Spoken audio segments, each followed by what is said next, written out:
Please be seated. Thank you. Honorable Ministers, Maxim Reshetnikov, Minister of Economic Development of the Russian Federation, and my brother Mahmoud Thabit, Minister for Foreign Affairs and East African Cooperation of the United Republic of Tanzania, Your Excellencies, ambassadors and members of the diplomatic corps, leadership of the Russian Union of Industrialists and Entrepreneurs, the Russian Chamber of Commerce and Industry, and the Congress Foundation, leadership of the Tanzanian Private Sector Foundation and the Tanzanian Chamber of Commerce, Industry and Agriculture, captains of industry from our two nations, distinguished invited guests, ladies and gentlemen, a very good afternoon to you all. It gives me an immense pleasure to stand before you and address this important gathering convened on the sidelines of the 29th St. Petersburg International Economic Forum. Indeed, your presence here today is in large numbers reflects the steadfast commitment of our business communities from both sides to advance greater economic interactions that seek to serve the greater interests of our countries and people.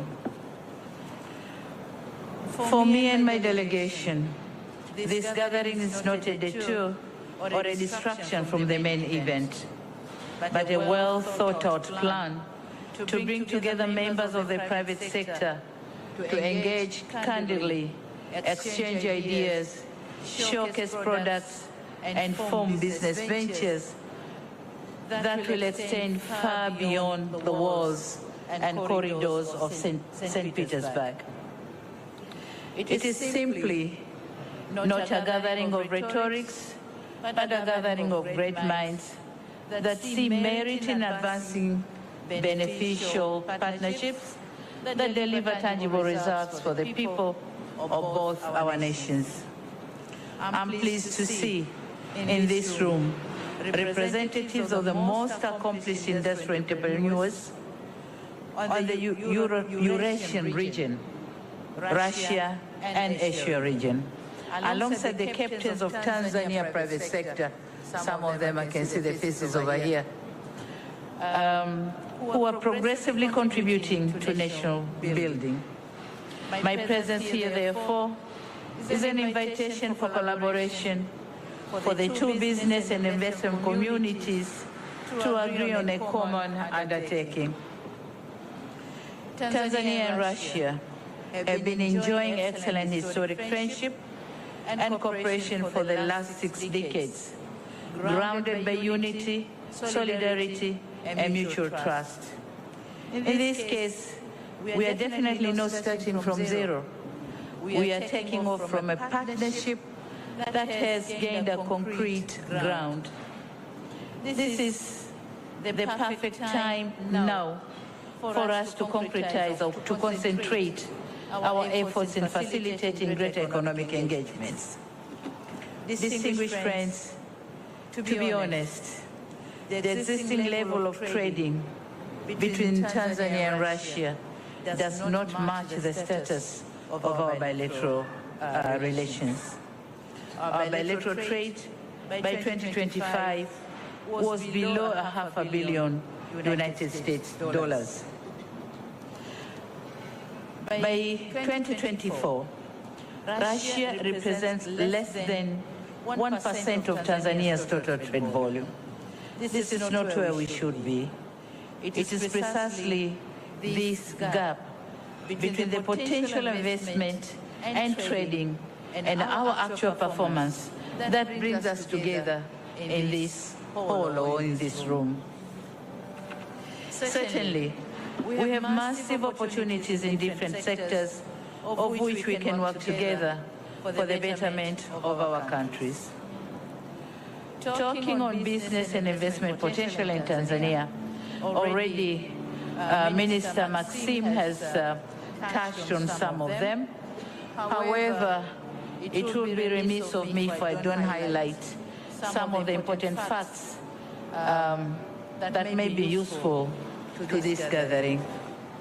As you may be aware, Tanzania is home to more than 61 million people with a vibrant economic growth of 6% per annum, ranking among the fastest rates in Africa and maintaining a single-digit inflation rate standing at 3%. Tanzania, as the gateway to other parts of Africa, has the advantage of serving a market of more than 500 million people across Eastern and Southern Africa. It is also true that investing in Tanzania as the region logistic epicenter guarantees an access to a huge market across the continent. The port of Dar es Salaam, which is serving 6 landlocked nations, is now being connected to the standard gauge railway. Once completed, the standard gauge railway will halve the time and cost of moving goods internally and across the region. Ladies and gentlemen, moving on to trade and investment, there are 5 sectors with immediate and practical opportunities for Tanzania-Russian cooperation. First, Tanzania is endowed with vast mineral resources such as gold, uranium, nickel, graphite, and critical rare minerals or elements. In that regard, we welcome collaboration in conducting geological survey to ascertain actual availability of mining deposits across the country. We are also inviting partners for establishment of smelters, refineries, or smelters and refineries for the mineral beneficiation. Second, at the food basket of the region, Tanzania is undergoing massive agricultural transformation that demands reliable, affordable, and high-quality supply of agricultural inputs. Investment in fertilizer production, as Minister Maxim has said, is highly encouraged. We are well positioned to serve more than 500 million consumers in East and Southern African market. It is also pleasing to note that some of the Russian investors have already embarked on crop production in some parts of Tanzania. We all know that there's a company which already is producing banana in Morogoro region of Tanzania. So that's a starting point, and we'll continue with some other crops. Indeed, such initiatives are mostly welcome and highly encouraged. Third is on the generation of clean energy. Tanzania possesses significant uranium reserves and is committed to a diversified, modern, and low carbon energy mix. We are therefore actively considering incorporating small modular reactors technology in the long-term energy generation plan. Rosatom has shown great interest in this project, and the technical dialogue in line with the safeguards of the International Atomic Energy Agency continue to be undertaken. The other area is oil and gas. Tanzania has discovered about 57 TCF of natural gas, but we still need more exploration. So the private sector, Russian private sectors, are invited to work with us on that field. Fourth, on the health and pharmaceuticals, we're encouraging business to consider investing in production of pharmaceuticals, health equipment, and vaccines for both human and livestock. Our target is to reach 60% domestic production of health products by 2030. So you are encouraged to join us. Fifth, on transport and logistics. Tanzania is embarking in one of the most ambitious port infrastructure development, encompassing spatial economic zone in Bagamoyo area. It is the #1 flagship project of which we welcome Russian enterprises to partner with us. Equally, in our unique island of Zanzibar, we have the plan to develop a transshipment port, a very complex port complex in Mangapwani area. The visibility study for both ports are ready, and we are encouraging partners to join us in these investments. On aviation, Minister Maxim has already said about it, and I'm happy to announce that Air Tanzania will be starting the direct flight from Dar es Salaam, Moscow, and Zanzibar.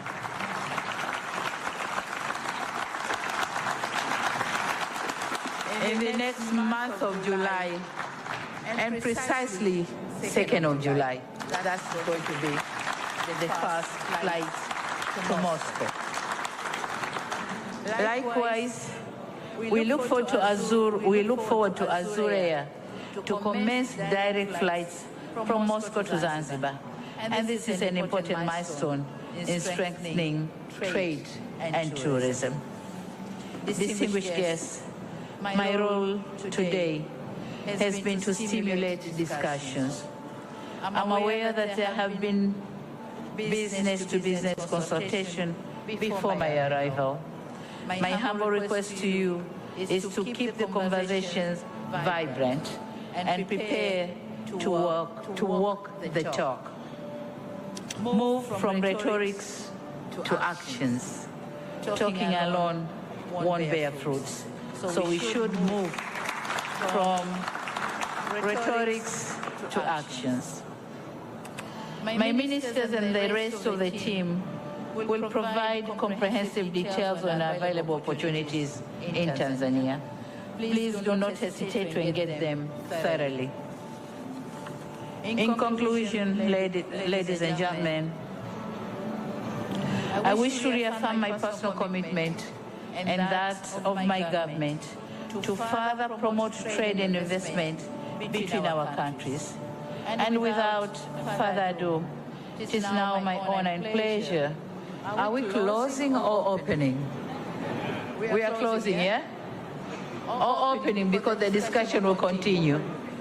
So it's my honor and pleasure to declare this Tanzanian-Russian Business Forum officially opened, and wish you fruitful deliberation. Asante sana. Spasiba большое. Thank you very much. Spasiba.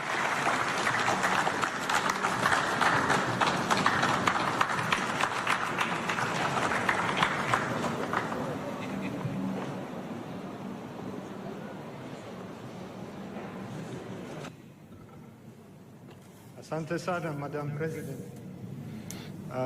Я уверен, что Well, I'm confident that this first flight to Tanzania, which was announced for the 2nd of July, has been fully booked within 5 minutes. You have many friends in Russia, and we treasure your friendship. And for us, it is very important that you are here together with us. I am confident that in the near future, in the coming years, investment and people will come from Russia to Tanzania, and you will be pleased that you, well, spent your time with us. Thank you very much. Enormous thanks to you.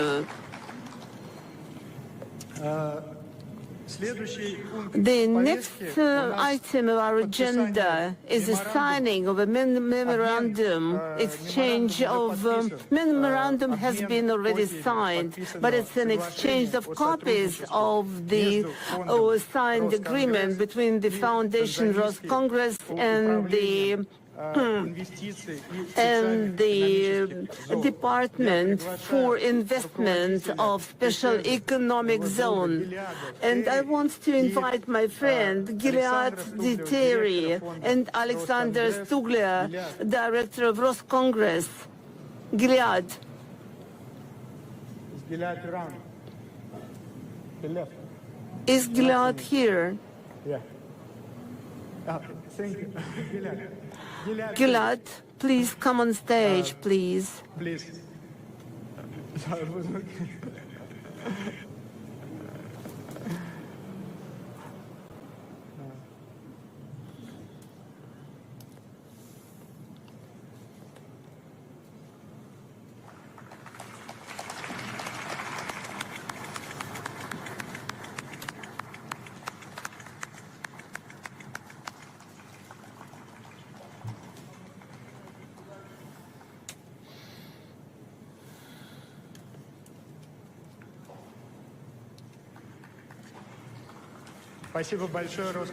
Thank you very much, Roscongress and TISEZA, for what they do for the development of relations between our countries. It's an important step forward.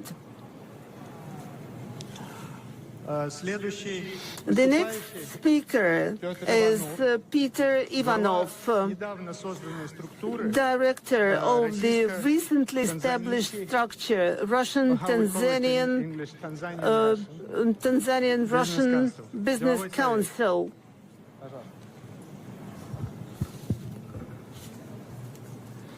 Dear friends, Your Excellency President Samia Suluhu Hassan, Honorable Mr. Mohamed Tibut Komba, Professor Kitilam Kumbo, Ambassador Friedrich Ibrahim Buta, Maxim Gennadьевич. Thank you all for coming for this business forum. As Mr. Reshetnikov said already, that only 1 month ago, 150 representatives of Russian business visited Arusha and have a very fruitful negotiations and acquainted with each other with businessmen from Tanzania. And we are happy to see here, and thank you, Madam President, for bringing so many Tanzanian businessmen to Russia. For us, this cooperation is very important. As it was said, it's only starting, but we see that the growth of our export-import operation is approximately 20% a year.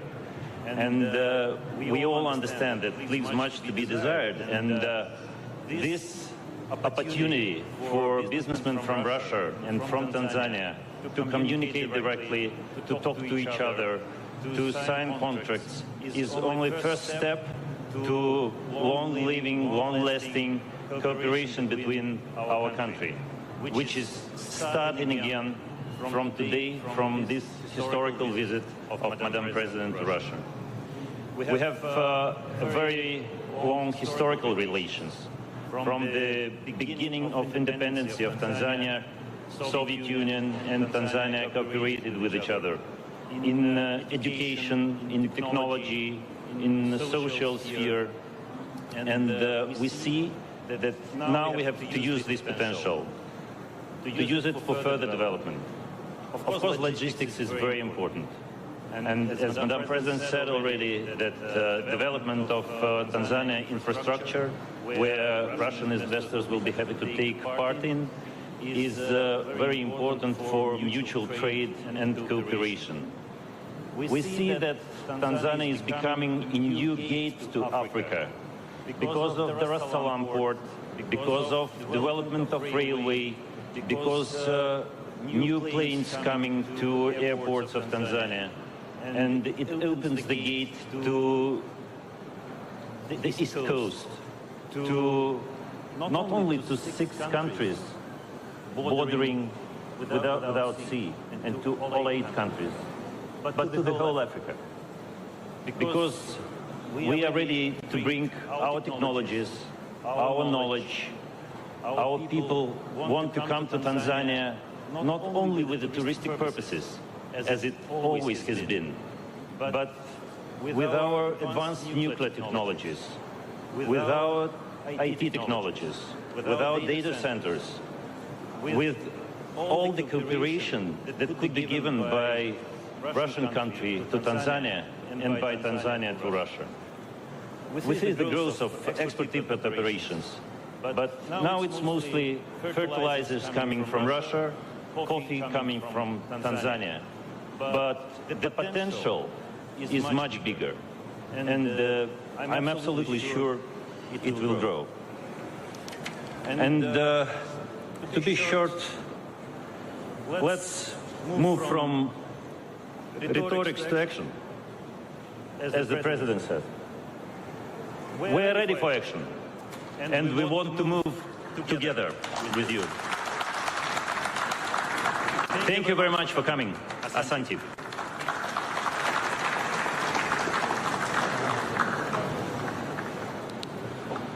Yeah, thank you. So we keep, here in Russia, we keep promoting Tanzania is the investment destination, in one of the best friends of Russia. And now, Madam President, I keep talking about the advantages Tanzania has, but maybe now we realize that one of the key advantages, maybe the key advantage Tanzania does have, is your leadership.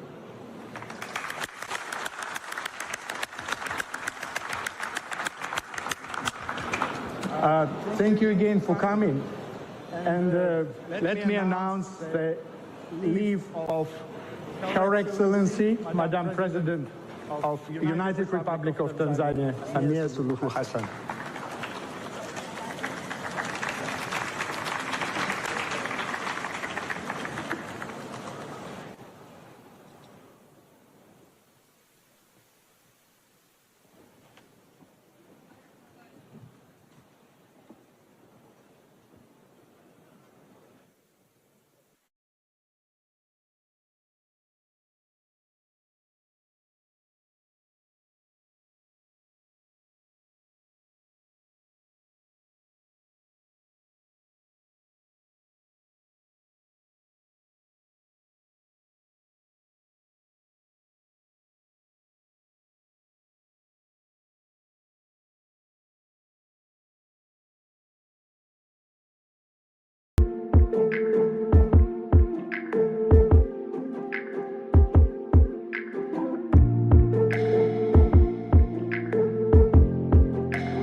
you.